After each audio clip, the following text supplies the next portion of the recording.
So let's look at the framework or the rules for running a motion offense. In this case, we'll talk about a 4-out, 1-in motion offense, which is having our center in on one of the post positions and the rest of our players spaced equally out around the court. So the first thing that's key in all offensive sets is really great spacing. The second important point is around filling the spots on the floor.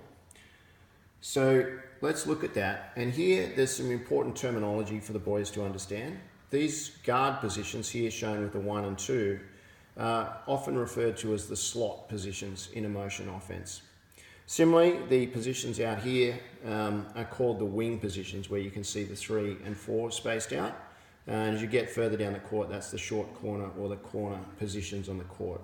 So it's important that the boys understand that terminology, and particularly that everyone will fill one of those spots on the court.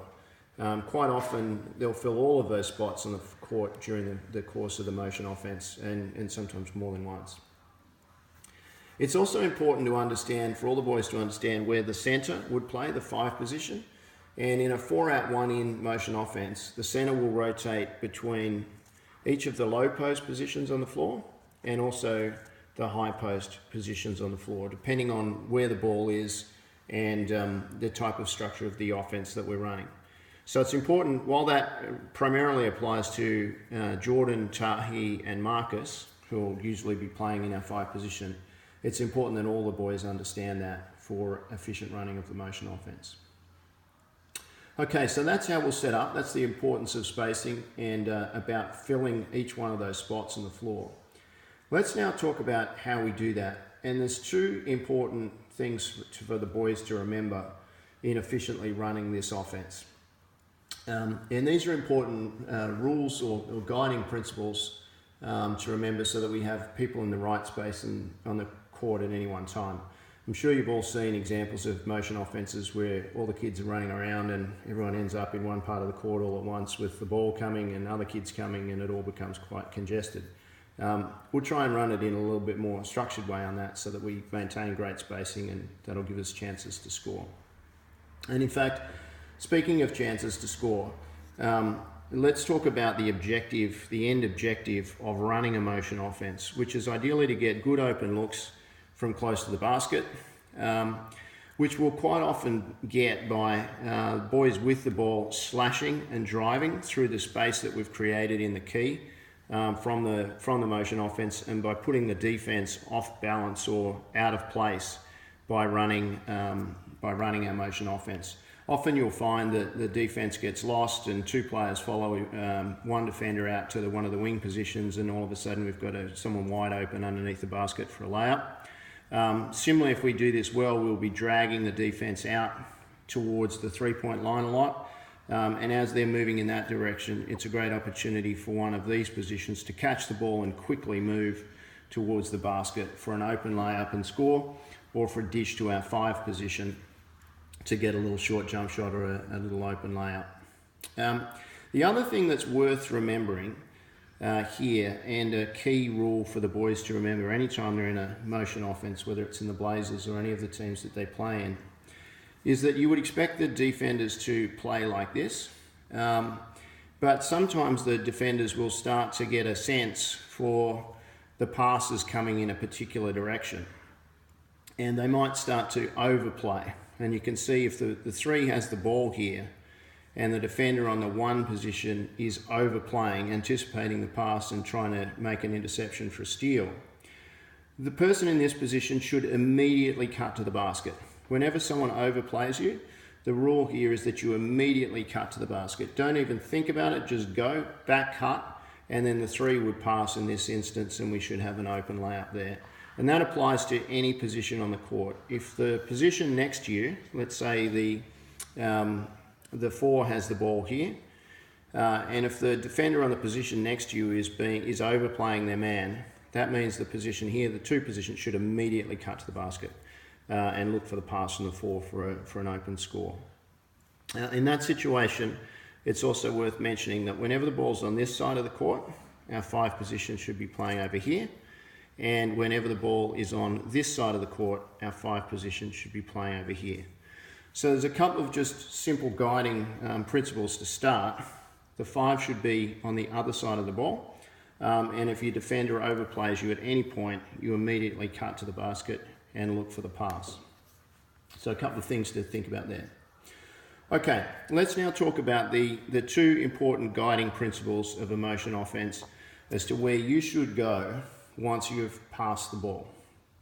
So here I'm going to introduce the concepts of passing down the court, which is passing in that direction towards our basket, and passing up the court, which is passing away from our basket. Okay, so 2 very simple rules to follow. The first is when you're passing down the court, you should pass and then cut towards the basket and screen away. So let's imagine here that our 1 position has the ball and they pass to the 3. The 1 position should then, having made the pass, should immediately cut to the basket and screen away over to the wing position here, or the short corner where the 4 was. Similarly, if the 2 had the ball and passes to our 4 position, passing down the court, then the 2 would cut to the basket.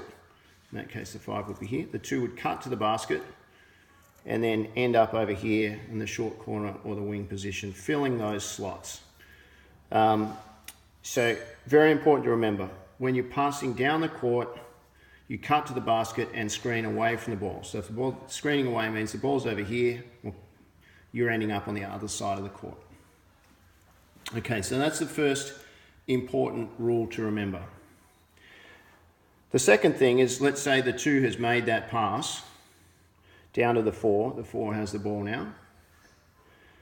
The 2 has cut to the basket and then screened away. And they will now fill this position where the 3 was. And everybody rotates around.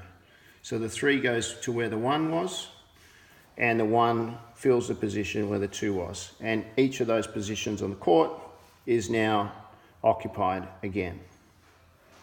Okay, so that's the first fundamental of our motion offence, or the first really important rule. The second important rule for where the boys should be at any one point in time is, now imagine that our 4 has the ball here, and we're going to make a pass back up the court. In the case of that, the 4 passes, cuts to the basket, and then replaces themselves, cuts back again, because all these positions are already filled. So when you're passing up the court, you cut, and then you replace yourself. And therefore all our positions are filled. So it's that simple. When passing down the court, you cut to the basket and out to the opposite corner. When you're passing up to the court, you cut to the basket and replace yourself. All right, the final thing to remember in a motion offence, particularly in under 14s basketball where there is no shot clock, is that patience is key. It will be rewarded. When you pass and move the ball enough, we will open good look opportunities for other players on the team. So really important to remember patience. Thanks everyone. Look forward to putting this into action, and I'm confident that this will be a great thing for all the boys, the motion offence. Even the boys that are already somewhat familiar with it, we can take that to the next level for those boys, and for the boys that are learning about this for the first time, it's a really important fundamental staple of good basketball at this level and the level that the boys will be going into.